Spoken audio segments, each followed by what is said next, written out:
Welcome to the WACO Experience, an American story. We, the people. With your host, D. Scott Smith. In order to form a more perfect union. Interviews with leaders in business, government, and nonprofit organizations. Promote the general welfare. Jobs, products and services, and infrastructure for strong communities. Secure the blessings of liberty. The WACO Experience is an American story, a story of communities across America. It is your story.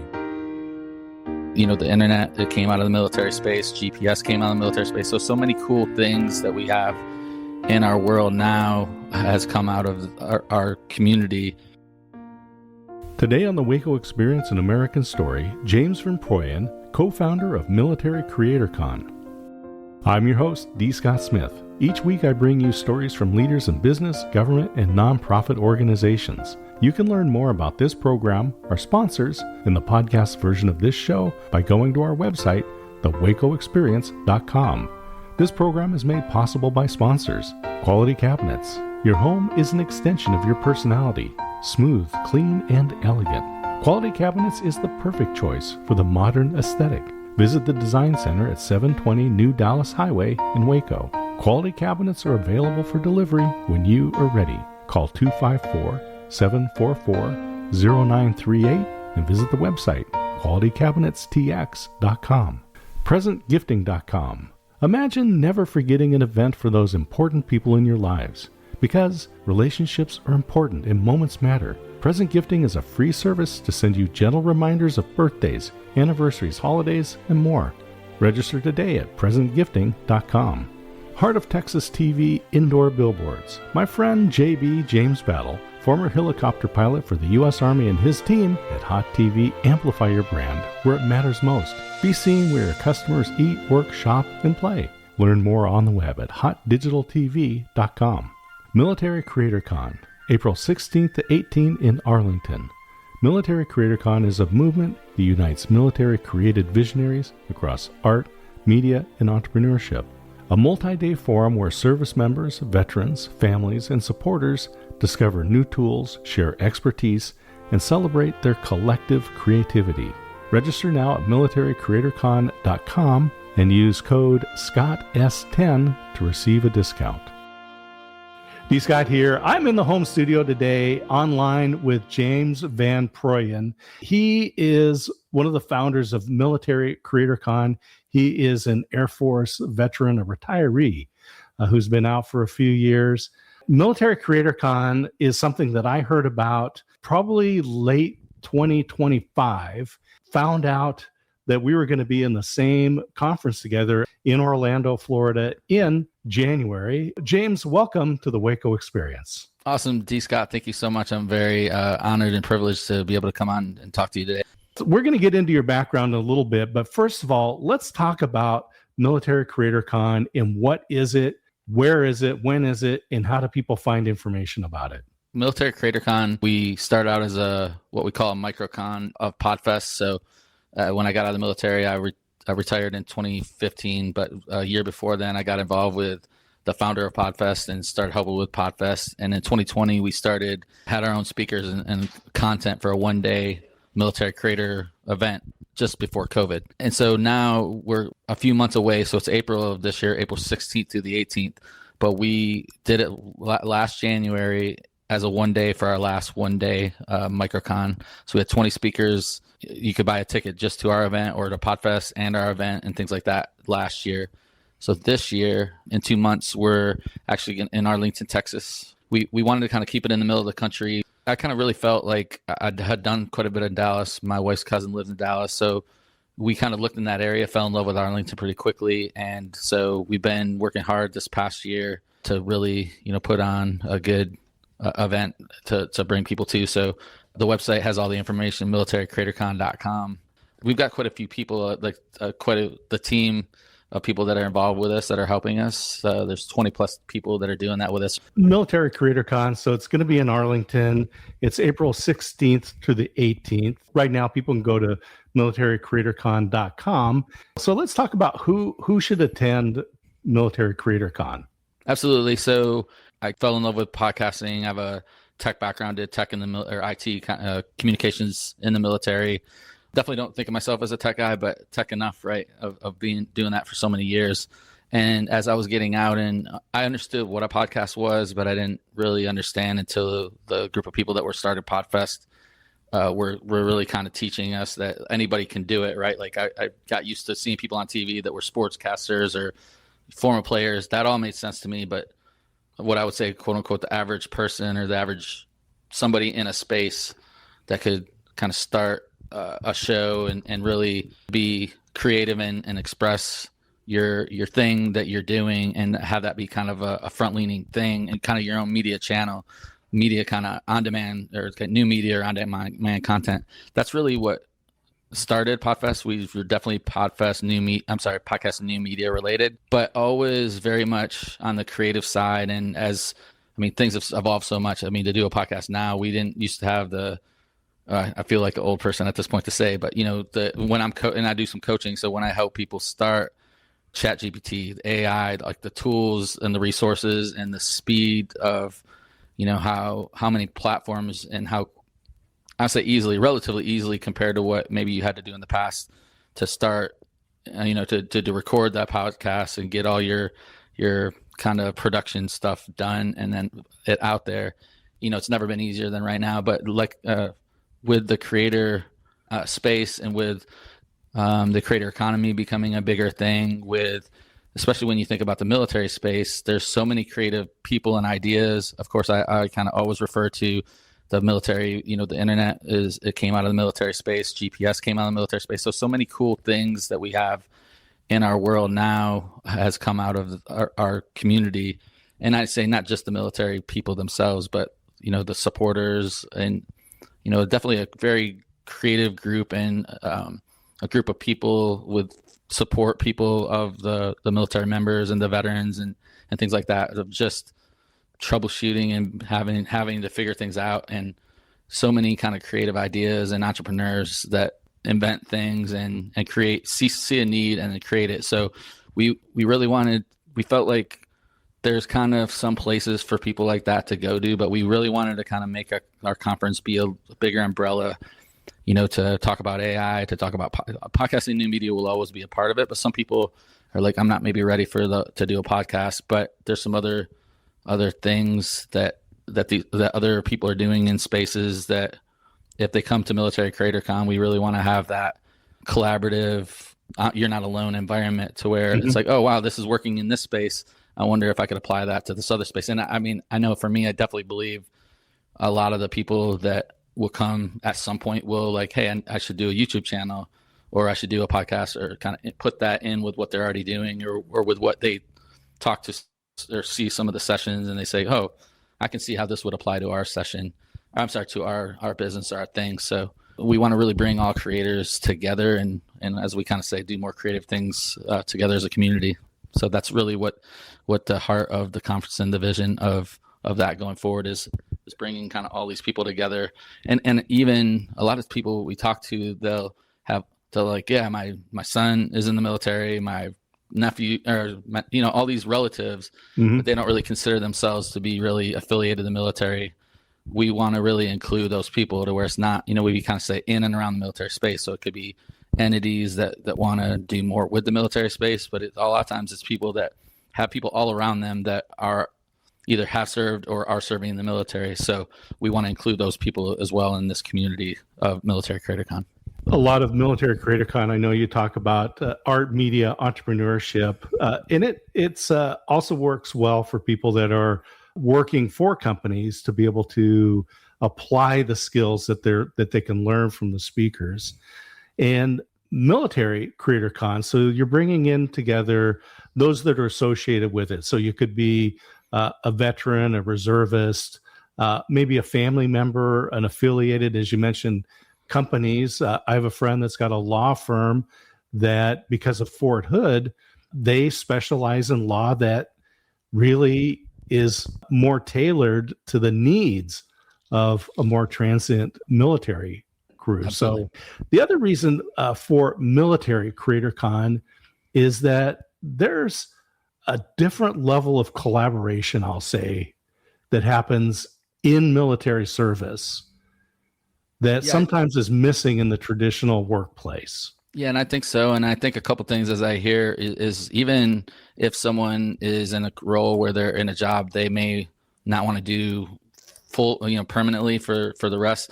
I think it's always, especially if they have done time in the military or have some military training, of think like a owner, think like a business owner. And so, I think, or looking at even advancing in what they do creatively is like, okay, what's another way we can do this? I know I was in the Air Force, and Air Force for sure as an environment, they always encourage, no matter how long or little of time you were in the Air Force, to how can we do this better? They always want to know better ways of doing things. So I think it's bringing people together and being that you just never know when there's an idea of something you heard, and you just never know when you're going to hear it. It could be in the hallway in between sessions. It could be for the different speakers. And we're really definitely blessed to have a lot of people with so much background that'll be there speaking as well. So we're really excited about, trying to really, it's not a bad problem, but the problem is so many good people is trying to make sure we have a lot of time for everybody to share. But there's so many wide range of things that people have as background. And I know I met my wife 5 years ago. She was an award-winning jewelry designer. So and her mom was a famous artist. So she definitely has a lot of the creative artists. She designed the different types of jewelry that they did. She was the designer of that. So I think with her background and people that are on the team of so many different wide ranges of things, that's what I'm really excited to see is what comes out of that, is that ripple effect of, what somebody might come and be, hey, for number one, I'm not alone. And number two, it's like, wow, like this is working over here. I wonder if this could work in an idea I might have that I've never really thought about doing, or I thought a little bit about, but here's a way forward. So we really feel like we want to give a little bit of takeaway for everybody from all levels, from beginner level of because I'll be honest, for me, even as stupid as it sounds for me to say it out loud now, 20 years in the military all over the world, making sure networks worked, really never saw myself as being a creative person. So, so it's interesting to kind of wrap my head around now being a part of coming up with a conference like this and facilitating the advancement of all this stuff. There was a word that you used earlier, and I'll say recently it's been resonating with me a lot, and it's around inventive. So creativity and inventiveness go together, but in a lot of cases, I would say inventiveness is what we find when you're needing to solve a problem. You don't have the exact thing, but you cobble together what you have available. And this is what I really see is the opportunity is you can go, oh, it might be podcasting, it might be entrepreneurship, it might be developing hard goods like your wife Mara did with the jewelry.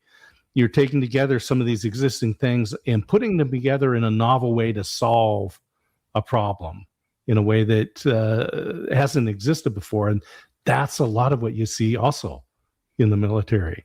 Yeah, and I love that we can have so many people and again, I always reiterate, it's not always the person. It's like, oh, of course, this person, is, I don't know, it doesn't even matter the age, has been doing it this many years, and they've kind of gone along this big path, and then that's why they can come up with these ideas. Sometimes it's, it can be all ages. You see people inventing things at 5 years old, 10 years old, 12 years old. So I think what's cool is really that you're talking about with the military space and what is encouraged a lot of times to, I say pivot, which is a word or whatever, but figure it out. Hey, I really have to be a little bit creative to, we're going to move every so many years, or, uncertainty, especially as AI becomes more of a thing.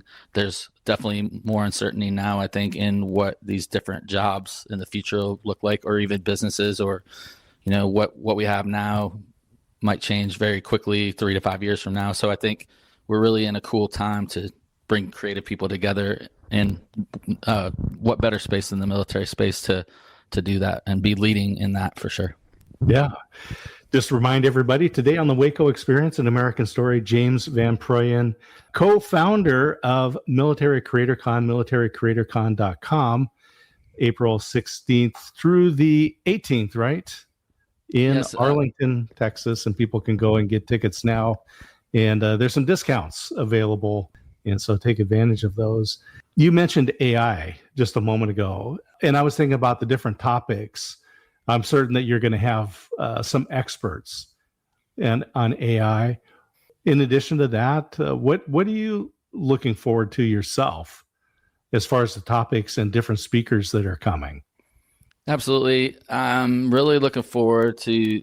There's some people that I've heard before or I've been around a little bit before, but in a cool way. Like I've had a decent amount of time of open application period, so there's more than half probably speakers that I really didn't know well until recently.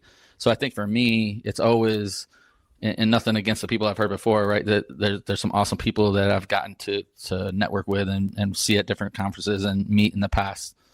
But some of the newer people, there's just so many speakers that are really used to, like we were on a conversation a couple of days ago with a gentleman, and he's used to doing kind of long talks. He could talk like 8 hours to a group on some of the subject matter that he's going to be talking about. So there's so much experience and background and love for not only the military community, but innovation, creativity, the kind of what's new. Definitely on the AI has been around for a while, but evolving quickly of the capability and potential. So I'm excited to see that kind of come together as a conference, and loving what the feedback will be, because I kind of really feel like we've done a lot of work as a team and had a lot of people engage and want to be a part from the speaking perspective. I mean, so much so that it's probably the hardest thing it's ever been for me to not let everybody speak, right? But there's, I think there's only so much time, so that'll be the balance of having some network time and some time to hang out. And right. We're doing a casino night, we're doing some social things as well, because I know for me, as I got out and went to conferences, the sessions are powerful, and the one or two takeaways you can get from the different sessions are powerful, but you never know who you're going to meet, at the restaurant or at the after hour parties or just, before or after, you just never know when in the hallway, in the elevator, you just never know when that's going to happen. So I'm excited to see all that. Exactly. The benefit of conferences is really that it is a launching pad for the future relationships, collaborations, and extending your knowledge. We're only going to be able to get a little bit from these different speakers at the conference. But if you can, the whole idea is to be able to follow up with people and build those relationships. And so, that's a big part with that. Mm-hmm. And I was also going to say, very much, there's a couple of, Podfest being one of them, there's a couple of conferences I've been a part of quite a bit in the last 10 years that is it's got a certain family community feel to it. And I think the military space has that already built in to some degree. Mm-hmm. So I'm really, we've done a good job to really keep it, no matter how big it gets, very intimate. So we're always want to have that feel as though no matter how big it gets, everybody feels welcome, everybody feels included, a part. So we're really excited as well to see, no matter, like every single person, it could be 100 people in a room or it could be 1,000 people in a room, but everybody feels like they have a chance to be heard and seen and meet people and kind of meet them where they're at, of background and what they need and what their next steps can be, and the power of being in the room with so many awesome people. James, you mentioned that you retired a few years before the COVID before COVID changed the world. You retired from the Air Force as a master sergeant. That's not an easy rank to achieve, by the way. So congratulations. And on behalf of all of us citizens, thank you for your service. What led you to join the military and the Air Force? Awesome. Great questions. Thank you, D. Scott, for that. I really I kind of have always said, and I would say a joke, but like I really felt like I, to some degree, fell in the military. Like I was very pro-military growing up, but never really had a strong desire to be, kind of Army, Marines, or be a soldier. That wasn't something that I thought I kind of saw for myself. I started helping my grandfather do electrical work from a young age, and so I loved being around construction and being an electrician. I went to trade school and high school a couple of years to learn more about not just residential wiring, but commercial wiring.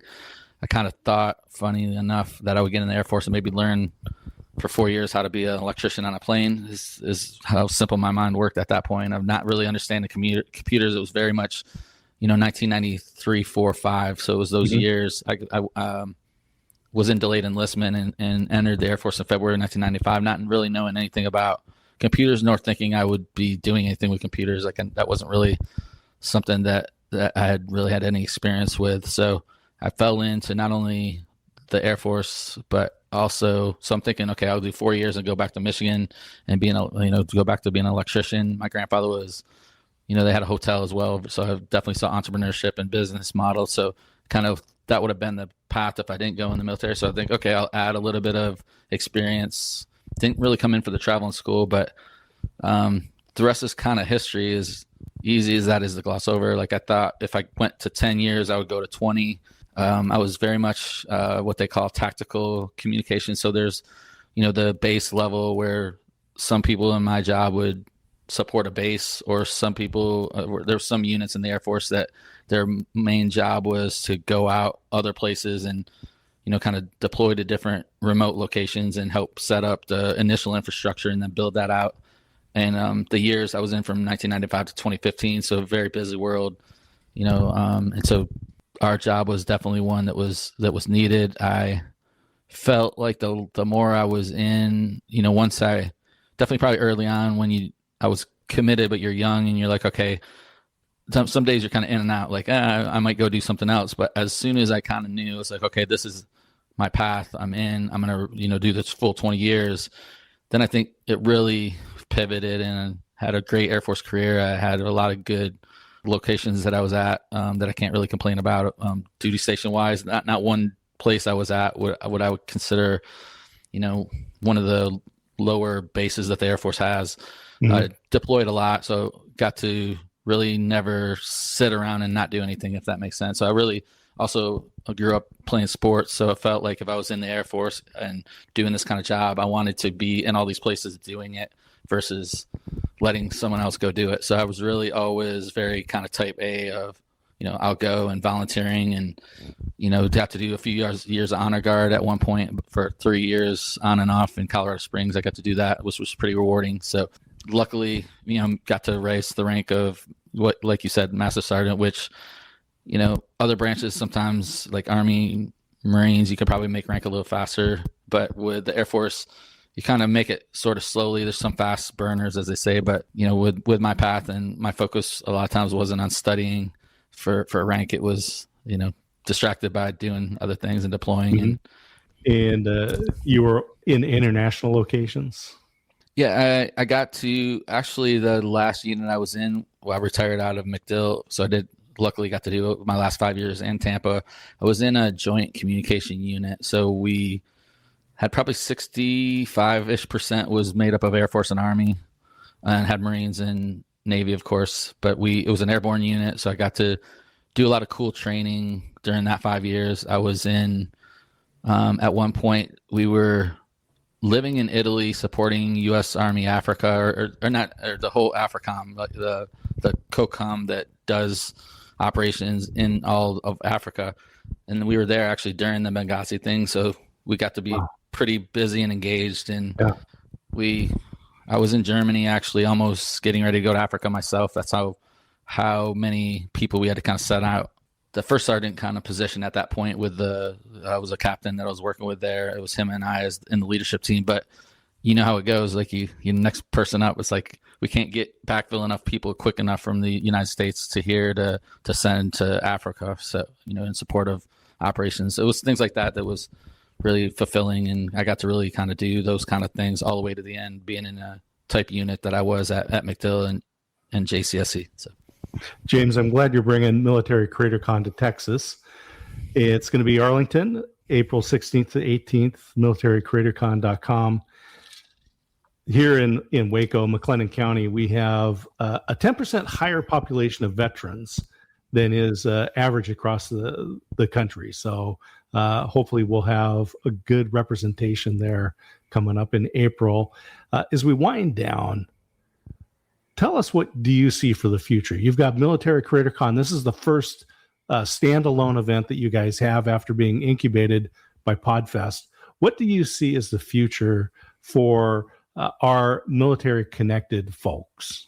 Absolutely. I mean, I think it's more of what we talked about, where we have artists, we have musicians, comedians, woodworkers, jewelry designers, all kinds of different areas. People, I have a friend that got out of the Air Force after 21 years that does a barbecue sauce company and does competitions, in the food space. There's some interesting, unique things sort of about some of these different areas. And I really look forward to kind of expanding and seeing the crossover of some of these, and seeing, 2 years ago I was doing this and this person was doing that. And we kind of collaborated a little bit and maybe cross promote a little bit. And then now I'm able to implement this that, thanks to being at Military CreatorCon, it was kind of, born out of that to some degree. So I really think things like that, the ripple effect of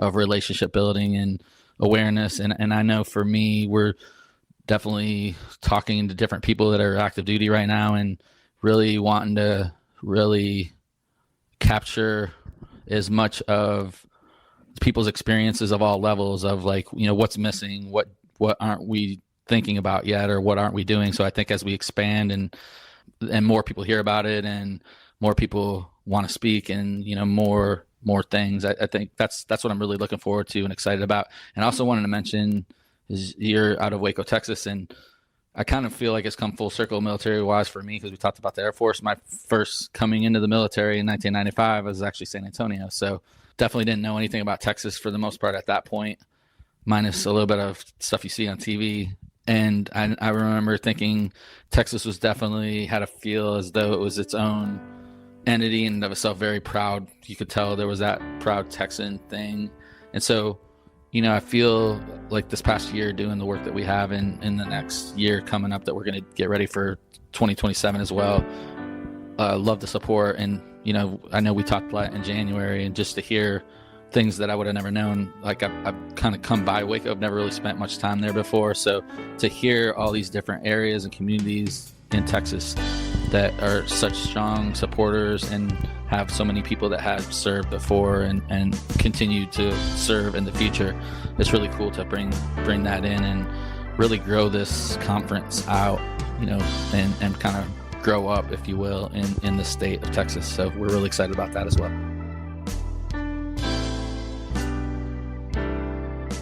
The WACO Experience, An American Story, is a production of D. Scott Smith Company, all rights reserved.